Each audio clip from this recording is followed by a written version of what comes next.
Of course, we always ask for questions if you have them following a sermon the morning sermon.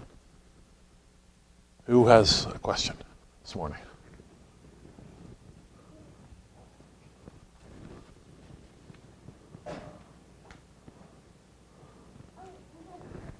I'll just, yeah, go ahead, Jeremiah. After the sermon last week and coming up to the election, I was thinking, how do you find out about who a godly candidate is? I mean, I haven't really been keeping up with current events the way I should, but you look at the mainstream news, and they're not going to be covering the types of candidates you're talking about. So, I mean, where do you go to learn about godly candidates? Yeah, where I have to go, and it's almost answers itself, but I have to know someone who was a man of truth, and who stood up against covetousness when he was running. Because the way that you will govern will be the way that you ran, if that makes sense. It will be the same thing. I'm going to share something with you here. I went to vote last Tuesday, my civic duty, and took my pen with me, of course. And my local state representative, I won't name him, or you might be able to see it. Well, if you want to know who it is, you can ask me. I'll tell you. Got a piece, a pretty good piece. And this gentleman goes to a local church not far from here that I believe preaches the Bible. I would have some differences with that church.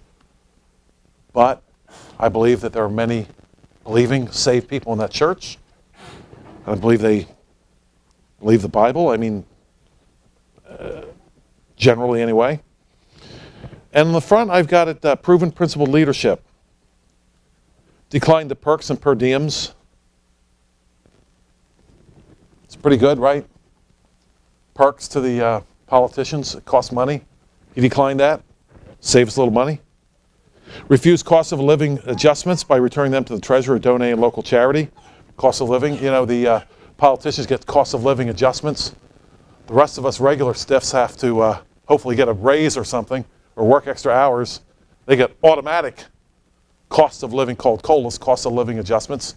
Gets kicked up. He said he refused that. Leading the fight to eliminate property taxes. That's attractive to me. Property taxes, I believe, are an abomination, ungodly and wicked. Okay? I would have liked to have said he fears God and loves his law. That would have been something that I could have sunk my teeth into.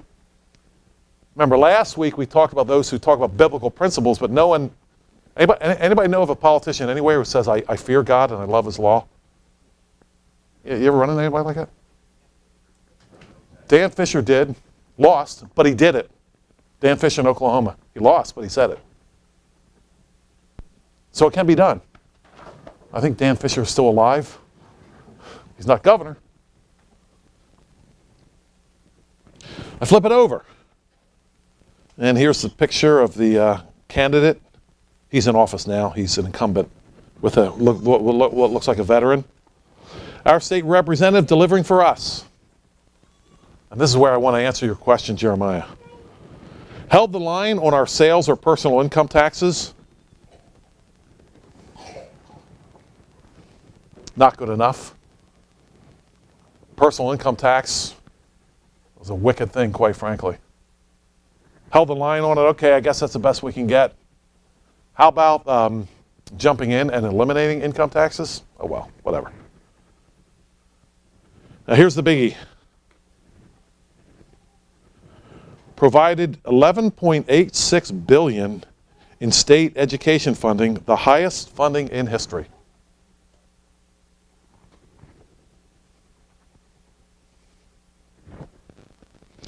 Increased school safety grants by $60 million.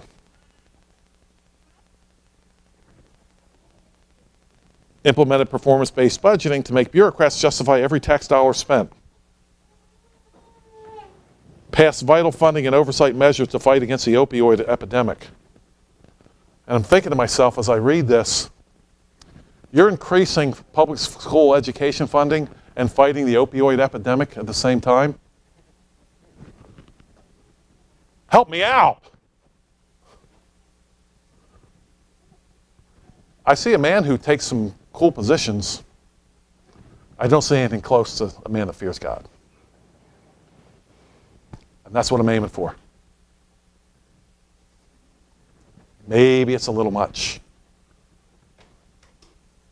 But I kind of see what we've gotten for those that don't fear God, and it's not looking good.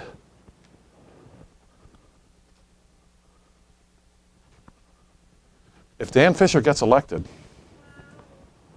see, at least he gives a standard. Dan Fisher, who ran for governor of Oklahoma, lost, got 8% of the vote in the Republican primary in Oklahoma.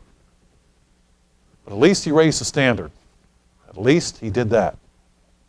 He had a standard. He lost, but he had a standard. Who else has a question this morning?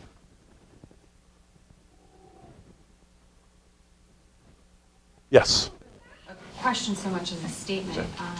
There's a show that we're watching right now called Designated Survivor on Netflix. It's a political show about a president that was the last survivor after a bombing, and the president was killed, and he ended up being president.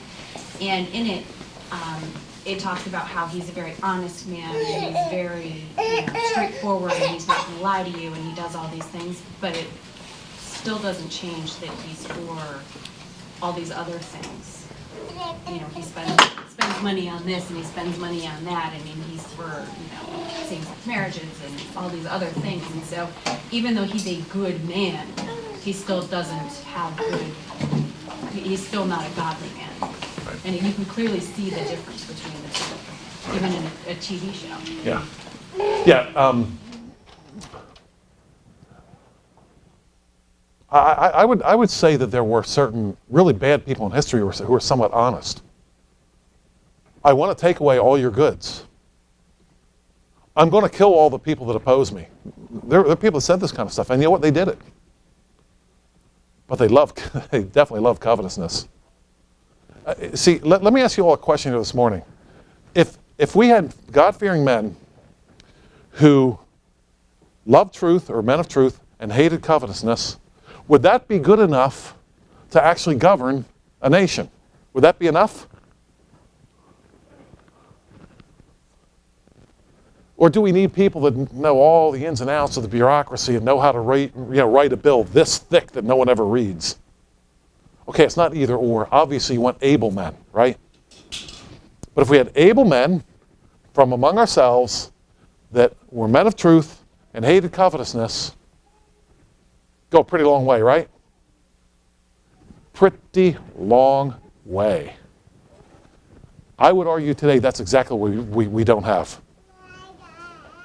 I would argue today that the stipulations that Jethro laid down are the ones that are hated the most by not just the politicians, but by most of the people voting for them. Because most of the time what we're saying is, don't fund that guy's special program, fund mine. Yes, Dan? We have Jethro telling Moses that he is supposed to teach the people the laws of God, and then he's supposed to decide and select men out of there. So what would that look like today? Are we supposed to have a former godly judge doing the selecting, or does it go to the people as a form of democracy, or is it like a theocratic republic or something, or how would this election take place? Yeah, see, I think that what would have happened is the godly, if they would have stayed godly, the character of the people would have stayed godly. That would have continued past Moses. They would have known how to choose godly people. I think we have an example of this, even though Job probably was before all that. You have an example of Job, who was a really godly man, who people came to. And I believe under a godly system, people will be attracted to just people. In other words, if I really want justice, and we've talked about this before with the kids, right? My children growing up, we've had these discussions, right? Kids, you're all about justice when it's to your advantage. When it's not to your advantage, you're not about justice so much. But if you're a people of justice, then you will choose just people locally above you. You don't need Moses got it started, but it was supposed to be perpetuated well beyond Moses, if the character of the people was if they were interested in justice. If they were not interested in justice, and this is the problem with democracy, when you have a wicked people, what are they going to choose? Wicked other people. Yes, John. The system described there by Jethro and Moses is a system of judges, not governors. Yeah, deciding between right and wrong, not establishing. Not establishing right and wrong. And so there are two things missing in the democratic republic that we have. One is an expectation that people will govern themselves Yes. Through God's law. via God's law, and that, what we need to be doing is electing judges to decide between the people. Right, between disputes. Disputes. Yeah. That's it. One of the reasons why we have parents, right? And the priest expounds the law. The church expounds the law. Helps people govern themselves. I mean, Yes. the system is, the expectations of the system are wrong. Right. And it's our job in the church to start to straighten that out and encourage people to govern themselves. Which all good government starts there. I govern my own passions, my own desires. It doesn't work any other way. No. No, any other way you have to have an outside force to stop me from, I would say everybody in this room, right? The reason why you don't go murder your neighbor is because God's law tells you not to do that. You have no interest in murdering your neighbor, right? It's not because you'll get in trouble for doing it. You wouldn't do it, even if you didn't get in trouble, you wouldn't do it. Self-government has to start there. Thank you, John. Yes? This is a bit lengthy, but you can answer it how you want. Like, where are those godly men? Why aren't they making themselves known? And if there aren't any, what do we do to prepare this next generation to be able to stand up for that? Because personally, I wouldn't want to run. I mean, it's ugly. Who wants to enter that? But if nobody does, we're not going to have any godly candidates. Did everybody hear the question? The question pretty much, if I can rephrase it, where are the godly candidates? If we don't seem to have any, what are we really going to do then if we don't ever have any godly candidates? What do we do about that? I actually think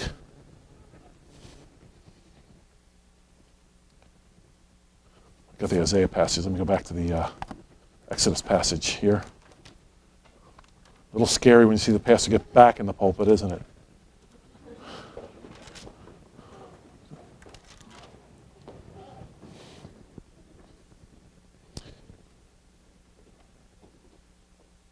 Verse 25, Moses chose able men out of all Israel and made them heads over the people, rulers of thousands, rulers of hundreds, rulers of fifties, rulers of tens. Rulers of tens. I see a couple things there. First of all, I see the intervening civil magistrate there, right? The civil magistrate that steps in. But I look at rulers of tens, and I think also of this church. This church where we'd like to see godly young men and godly young women grow up and take leadership publicly. But at the same time, I look at this church and I say, "What? We don't have time to do any of that. We hardly have time to. Who has time to run for office here? Hardly anyone. Really, right? We're so busy having babies and just trying to keep a roof over our heads. It's hard to do. I think the answer to the question that's asked, has to be with what Moses started with, where, and John just actually mentioned, and that is that if you can't do this, if you can't run for office, and even running for, anybody here ever run for, I actually ran for township supervisor. Anybody here ever run for township supervisor? Even that level is very involved. If you run for township supervisor, a very low level, and you get elected, get ready to spend a lot of time.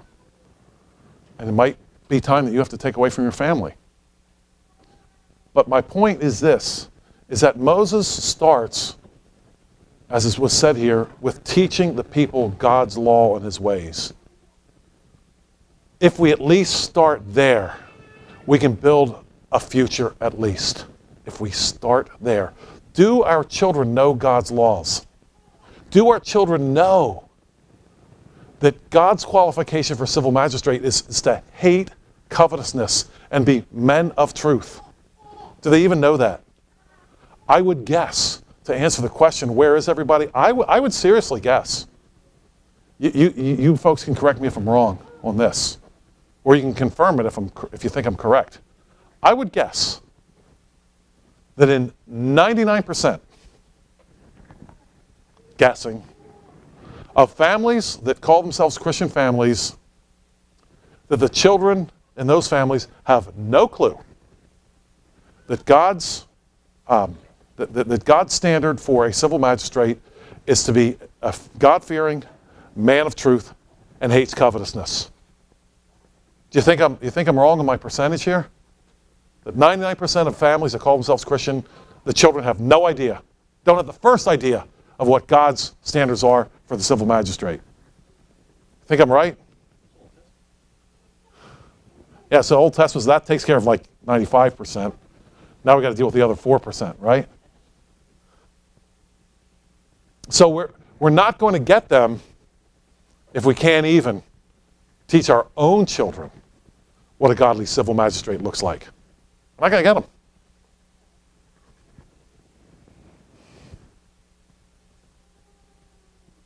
I love these questions.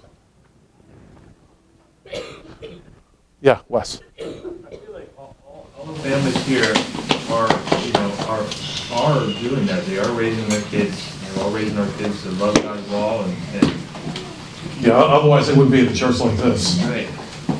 But are there any extracurricular things that we can do outside of that? You know, to build, challenge other people. I mean, the first thing we have to start with is our character, right? If our character is good, right with God, then we need more people with character right with God. So, outside of our families, what do we do? What can we do? Well, first of all, outside of your families is pretty tough, or can be pretty tough. Who here in this church hasn't gotten into some kind of fight with their extended family over the positions you take on things or the church that you attend? Raise your hand if that has not ever happened to you. Okay, all right. We got 2 right here. Somewhat? Yeah, pretty cool. Okay, what's that? Oh. Discussions don't count. It has to be an argument. We have 3, right? So it's a tough thing to do, Wes. It is difficult. What I like to say is, let's at least at a minimum make sure we're doing it, and ourselves with our own families. And I believe we have a pattern in the scriptures. I mentioned Psalm 106 and Psalm 78, and also the passage in Nehemiah, where it really appears as if the topic of history is extremely important to teach your children. Extremely important. And as I was reading those passages this week in preparation for the sermon. And you know what kept coming up? The word forgot. It kept coming up. It doesn't come up in Nehemiah, but it comes up in 78 and 106. They forgot. I would argue, for the most part, we're not even remembering to begin with. That makes sense? We didn't remember, we don't even know what God has done. I'll give a quick example right here. We don't understand what God has delivered us from. I might have given this example before, but in my workplace and the people I talk to, when I talk about sati, widow burning, right, which was practiced in India up until the time of William Carey, and it's still practiced in some places, right? I talk to people today who don't even believe that that ever happened. They think that all cultures are all the same, right? And everybody's happy just like we think we are. And no one would ever do that. And no one would ever bury their child alive. And no one would ever mercy kill, or what's called honor kill, their sister because she was just accused of something. Not even proven, just accused. No one would do these things. I say that's shocking because we've forgotten. We've forgotten what we've been saved from. And that word just shows up in those history lessons. At a minimum, we've got to start there. Remember what God has saved us from, at a minimum. And I was impressed this week how much history is in the Bible. We have the stories themselves, and then we have them retold again and again, so people don't forget. At a minimum, we must teach our own children. Think of Abraham. Abraham was a pretty ineffective guy, but he was effective at one thing. Isaac knew right from wrong. He got it done in his family. Yes? John Adams in 1807. The democracy will soon degenerate into an anarchy, such an anarchy that every man will do what is right in his own eyes.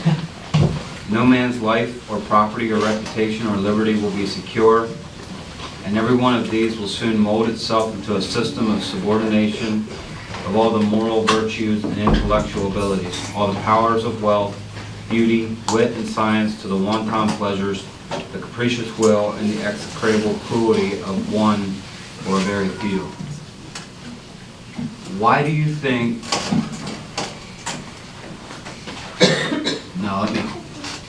Two questions. You agree that democracy is not the correct method of government, or do you not? I believe it's the correct method locally for people that you know. Okay.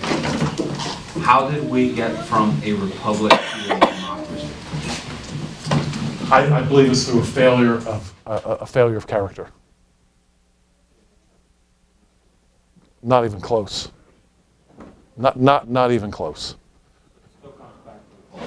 It does. Every aspect. It does. Paul told Timothy that the church is a pillar and ground of truth.